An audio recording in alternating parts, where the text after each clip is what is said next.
want to check Claire's shoes out. Okay, good job. Good job. Thanks for all your coverage. You did a fabulous job. Always.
Right here.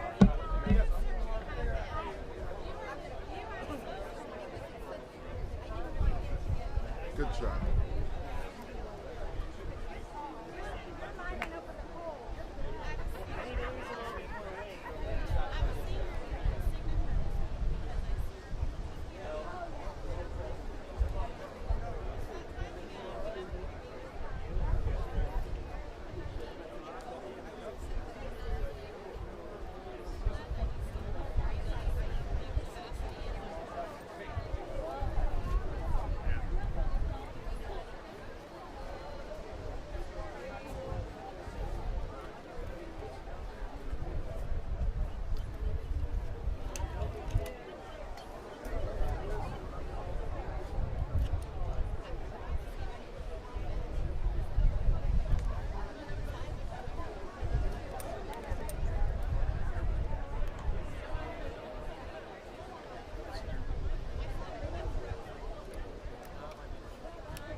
Lovely. Good.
Can we turn that on?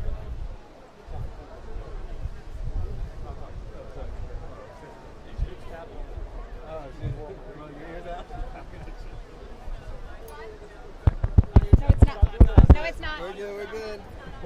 It's on. It's on. It's on.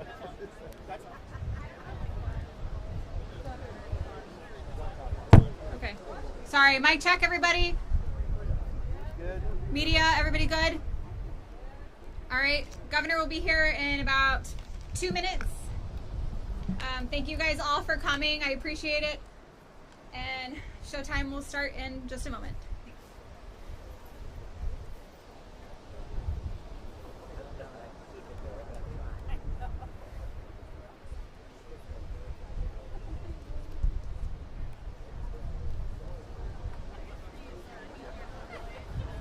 No. Make us feel at home. Yep. Yeah. You guys want to split the? Okay. Split the difference. Yeah. Okay. National Environmental Protection EPA came in and just made it a state park. They were like, nobody can rebuild. We'll just buy everyone out so that everybody's whole.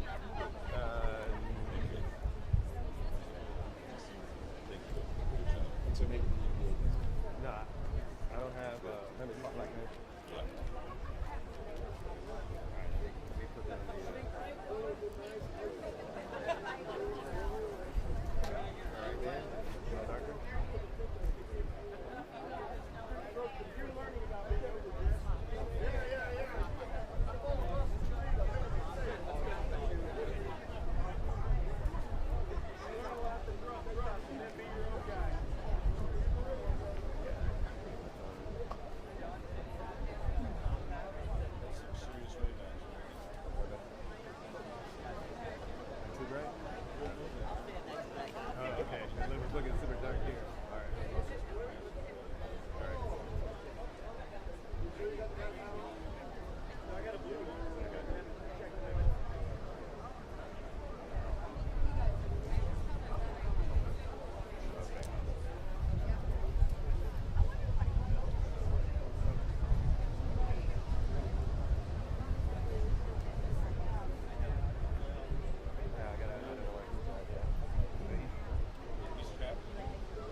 actually, your district probably has a lot of flooding right now, right? Yeah. Safer. You too. Yeah, I flew over that. Yeah. We're waiting for the road adjustment. Good. Well, good afternoon. It's great to see you guys. Thank you all for joining me here in Volusia County. I have Secretary of the DEP Shawn Hamilton. We have state reps, senators. Is Mike Waltz here? He was on the list of the thing. He's not. Then we have the sheriff. We have Jim Judge from the Emergency Management Department. People focus a lot on, of course, Hurricane Ian hitting landfall Southwest Florida. Major impacts. We've been there a lot. But we came today to get a brief from the folks here in Volusia County. You obviously see you have damage on the coast. Then you have ongoing issues with some of the flooding that we see further inland. And these are issues where you had 20 inches of rain drop down on different parts of central Florida. And if you look at that map, it's like from southern Sarasota all the way into central Florida, into Volusia, and even up the coast a little bit from here was really a historic event. So we've seen flooding. I was just in Osceola County looking at some of the neighborhoods that are, fortunately what I saw today, the homes, the water did not quite get up to the homes. In many places of Florida, including here, you had the homes that actually were flooded. Makes it a lot more difficult once it gets inside your home. Sometimes you can repair it, but some of the flooding was so extensive, the homes are now destroyed in different parts of the state. But the issue is you have all this water that's built up, and the coastal areas drain a lot easier. But when you're further inland, it's got to go, depending on where you are in this part of the state, goes north through the St. Johns, or it goes south and ends up down in Lake Okeechobee. But all this stuff is very high right now, so you got a lot of water that's still standing there. So this is an ongoing thing, and the impacts of this have been very broad. So we just want to make sure that we've been up and down places in Southwest Florida since the storm hit. We were there the next morning. It's interesting how nice the weather is. Like when a hurricane comes through, you go the next day, the weather looks so good. But it was just unbelievably violent in terms of storm surge, massive amounts of rainfall. But what we said is, okay, we're going to be ready to go. So we had search and rescue stationed, ready to go. Midnight, Wednesday into Thursday, you had the USAR teams heading into Southwest Florida. You still had a tropical storm going on, and they were heading in there. We had Coast Guard. We had local law enforcement. We had state agencies like Florida Fish and Wildlife, our Highway Patrol, all hands on deck to be able to help this effort. And there's been almost 2,500 rescues since the storm hit the state of Florida. There have been many rescues here in places like Volusia County where you had flooding, but also when they're going through these really hard-hit areas in places like Sanibel, Fort Myers Beach. They're able to go, and they've rescued people who probably would have ended up dying had they not had people there that early. So they've saved a lot of lives, and it's been really good. They've also searched all the search and rescue total.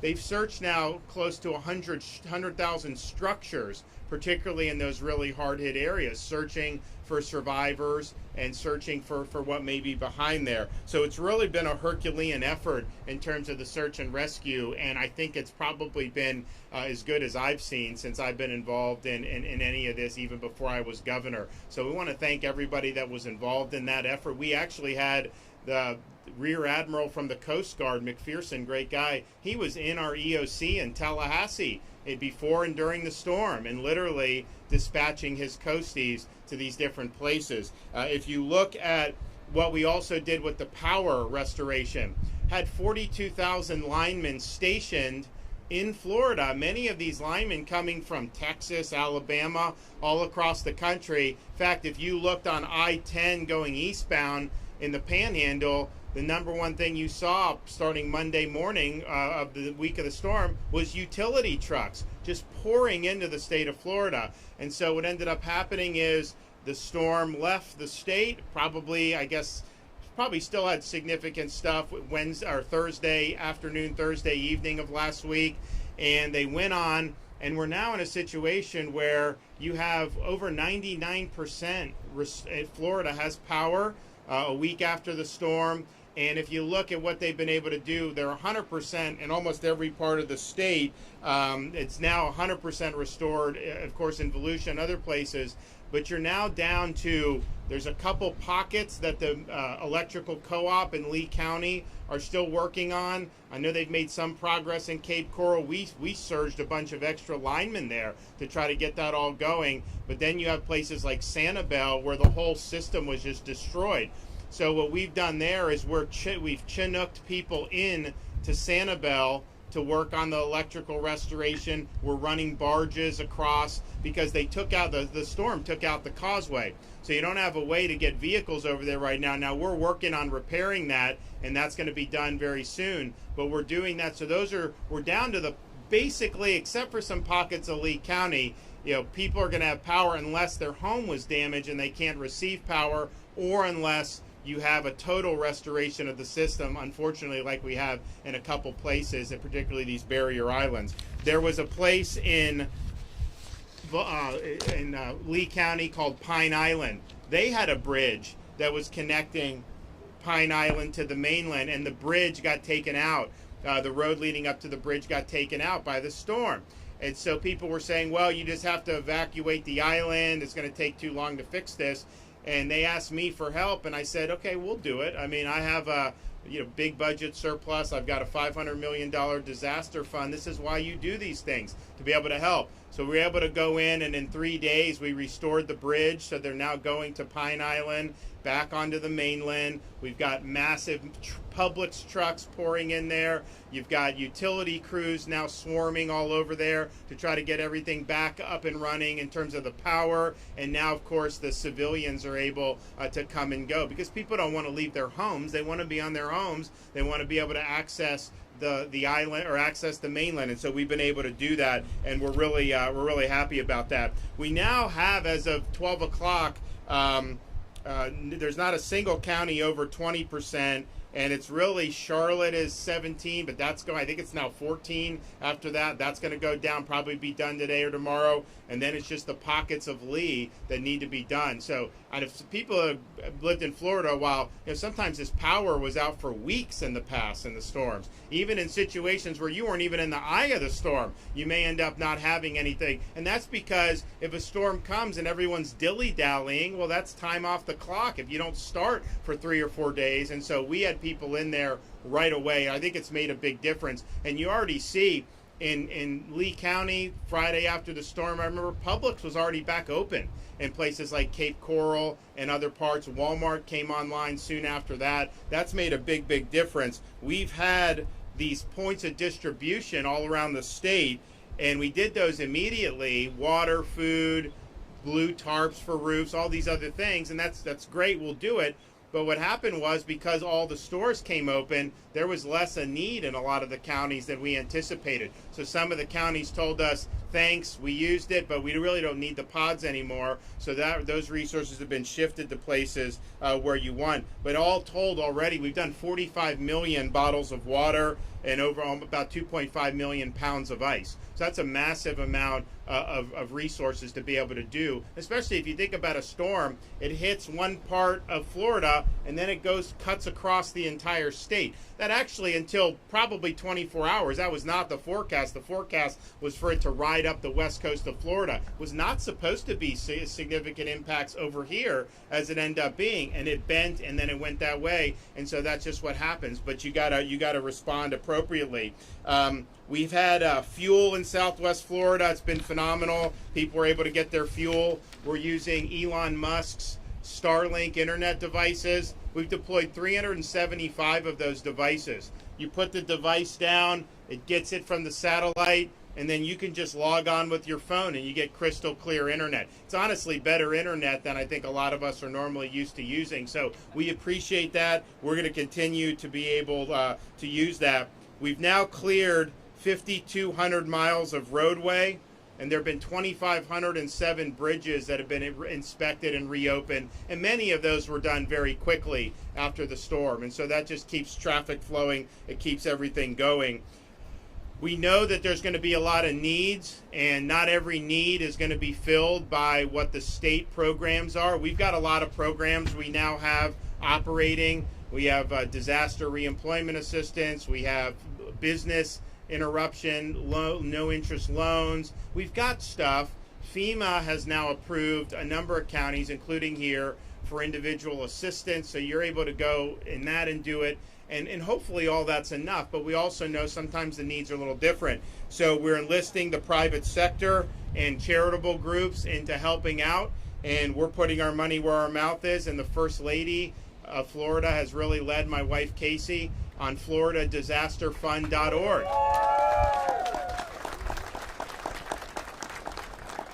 So this is a fund where you contribute through Volunteer Florida. She got Visa, MasterCard, PayPal to waive processing fees. So if you give a certain amount of money, it's all going to the fund, even if you do it via credit card. So we appreciate that. So you're now up to almost $40 million that the fund has raised.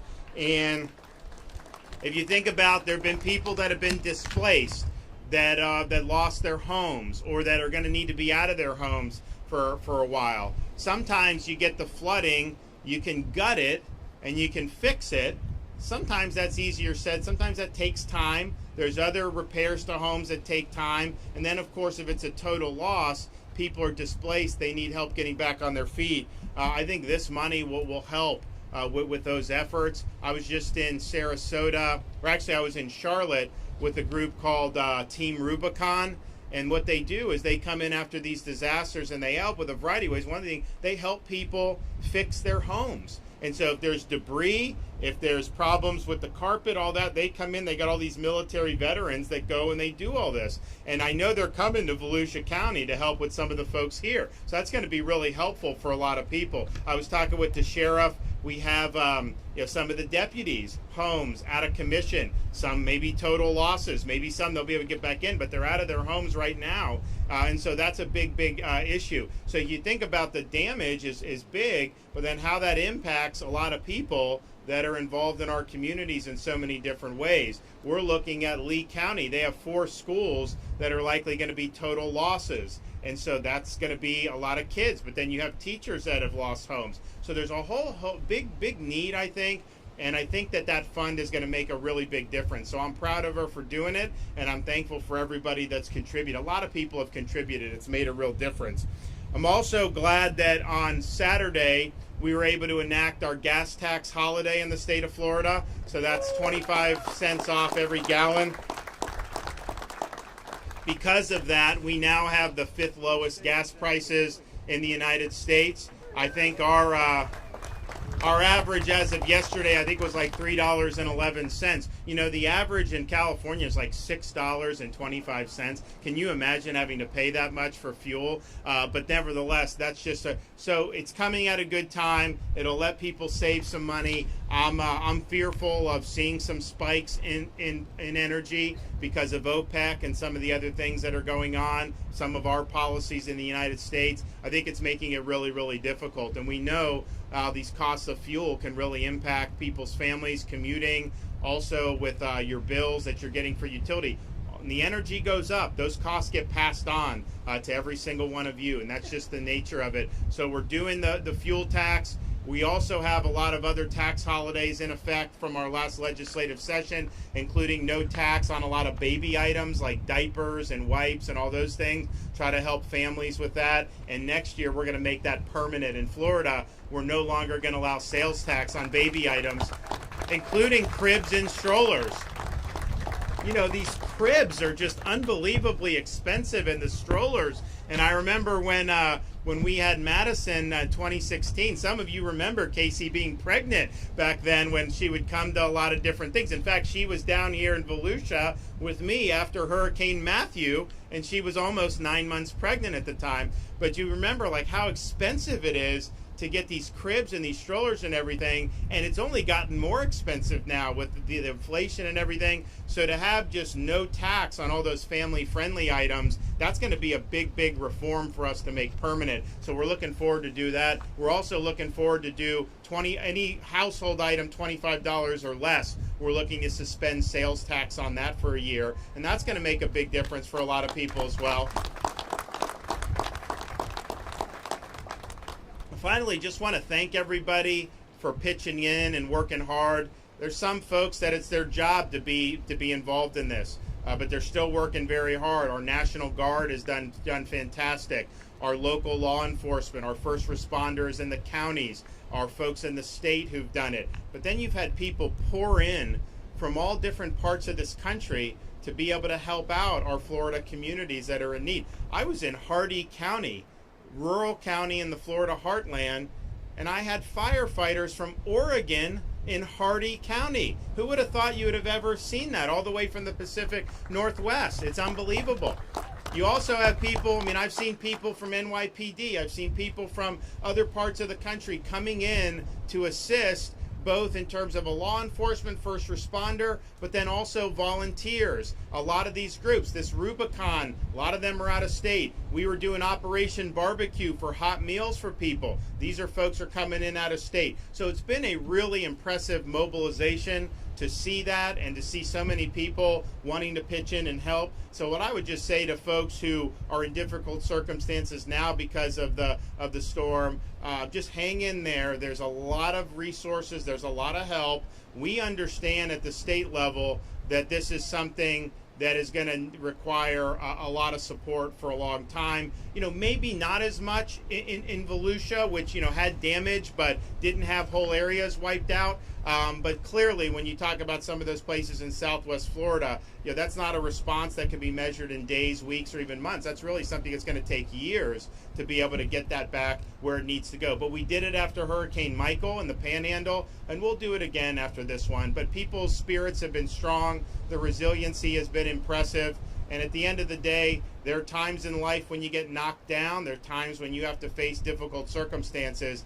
You just got to get back up. You got to fight on. And that's what people in Florida are doing. And so I thank them for really providing great spirit, great determination.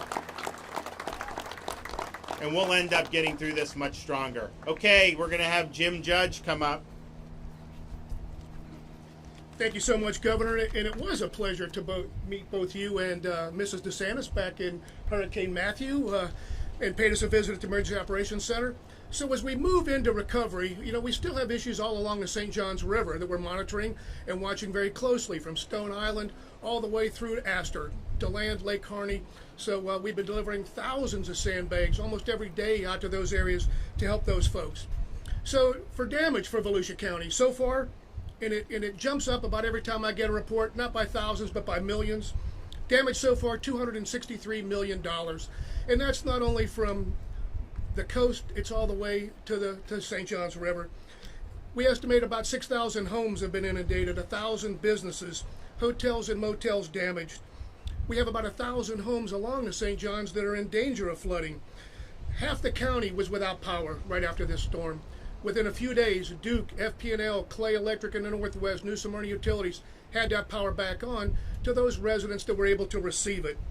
So we are working hard in the recovery mode. The governor mentioned Team Rubicon. They're here. They're going to have big boots on the town starting Monday. We've also got the Baptist disaster relief folks have been in touch and coming in. The Red Cross, Salvation Army. So we have so many organizations that are helping us out. We do have 25,000 individuals that are registered for individual assistance. We are waiting any moment to be able to get that disaster recovery center opened up, and that's going to be at Holsenbach Drive, our main health department that we've used in the past. That's worked very well. We had a lot of rain. We had a lot of wind. New Smyrna alone had over 21 inches of rain. They had winds up to Category 2 strength, 96 miles an hour. We had 55 to 60 sustained winds over just about the whole county. But again, those hurricane force gusts moving in. So Volusia got hit. We got hit pretty good. But we've been through it before. We're a wonderful community. We'll get through it again. So we're encouraging all those volunteers to come in and assist our citizens. And a website, volusia.org/PIN. PIN, a wealth of information in there about individual assistance, the temporary sheltering assistance. There's a wealth of information for our citizens to go to be able to get that information. Our Citizen Information Center is still open, will be open through the weekend and in the coming days as we continue to take those requests from our citizens to be able to help with questions and whatever they need. So with that, I would like to invite our sheriff, Mike Chipwood. You want to go? You're up. Okay. You sure? He's used to the EOC. I've learned if a sheriff wants to speak, you let a sheriff speak. So, anyway, thank you guys for all you're doing, and it's hard to believe it's been just a little over a week since Hurricane Ian came ashore, and to those who have been impacted, I'm sure it seems like a lot longer. You've heard about it and you've seen it, about the unparalleled coordination. This was a historic storm with historic impacts, but I argue that the response has been equally historic.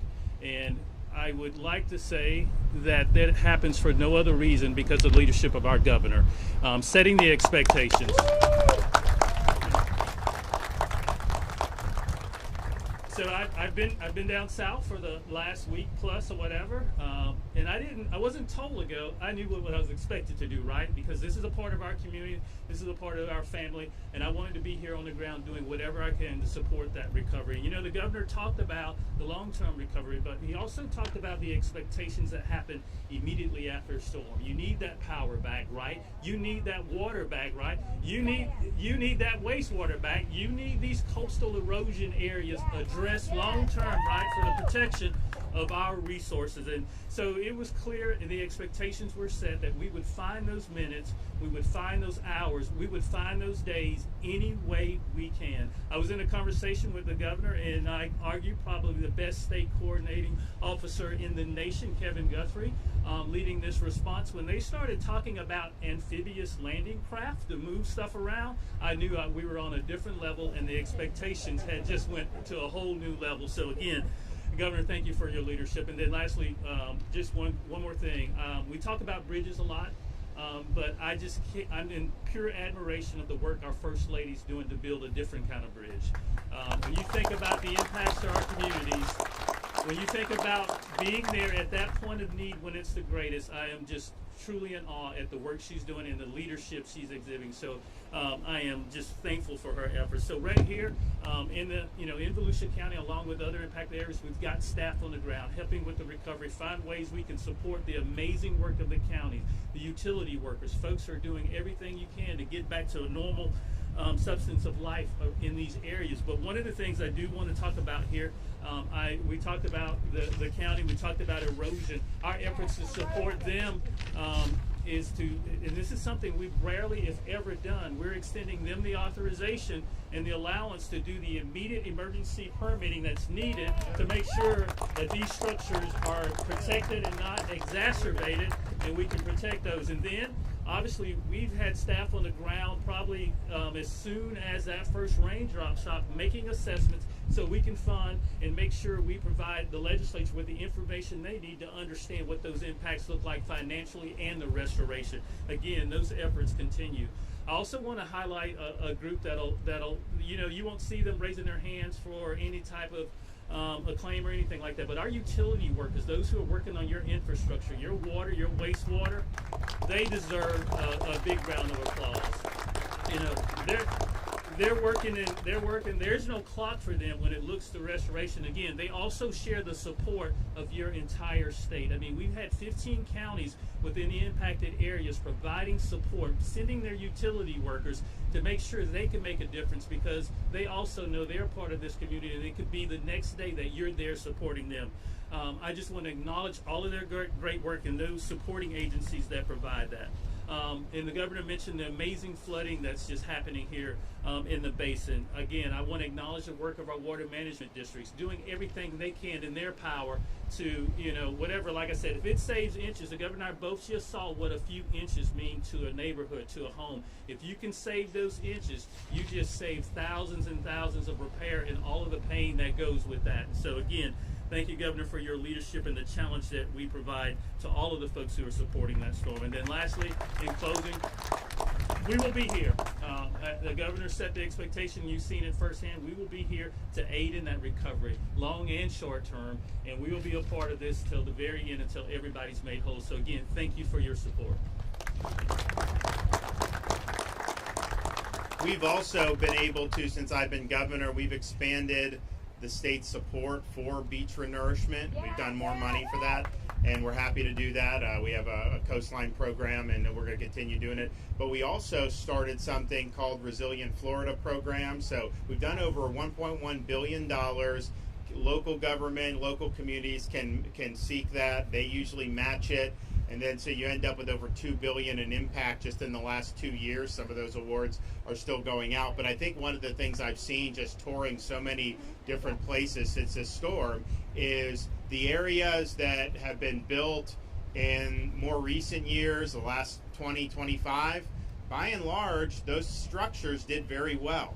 You don't see as many roofs blown off of a house that was built 10, 15 years ago than you do the ones built in like the 50s or 60s. That's just the nature of it. And so, and then as you've seen more efforts to make the electric grid and the electric infrastructure more resilient and hardening that, that's part of the reason we were able to get the power on so quickly compared to other storms. Yes, you stage the workers, of course, but if all the infrastructure is getting totally wiped out, then that's much more difficult for restoration. But what we found is a lot of that really held. Yeah, you have power lines down or whatever, but the core infrastructure did very, very well by and large. And I'd say the same thing with some of the roads, the stuff that was new. Same with some of the homes. You do see the impact of that, and so I think we were right to do things like we have with the resilient coastline, like we were able to do with Resilient Florida. We'll keep doing that, but I think the damage would have been a lot worse, particularly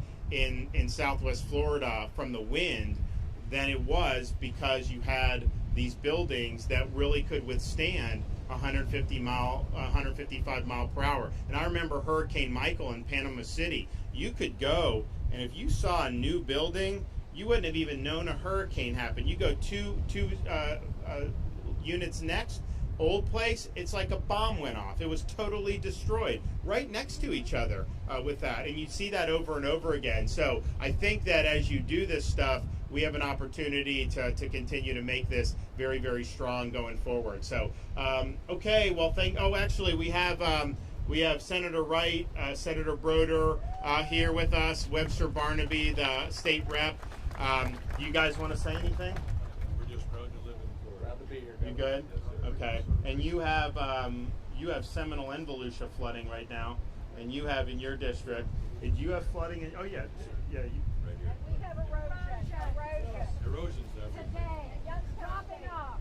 Need help. Yeah. Well, we know. Yeah, that's why we're here, to be able to get that backdrop. So, okay, everybody, thanks so much. We appreciate it. God bless.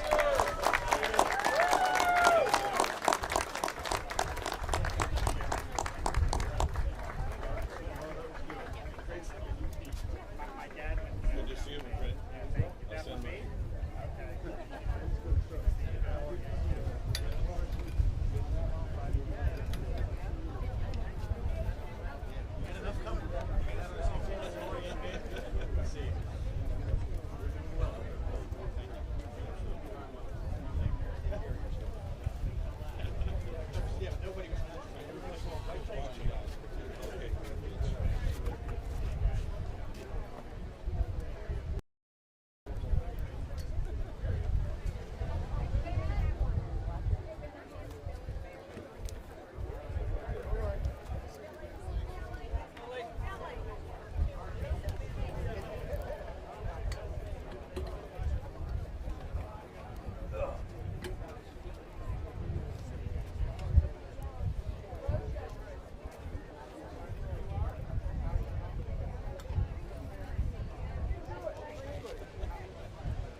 One of the modems was picking up, so we were getting the low.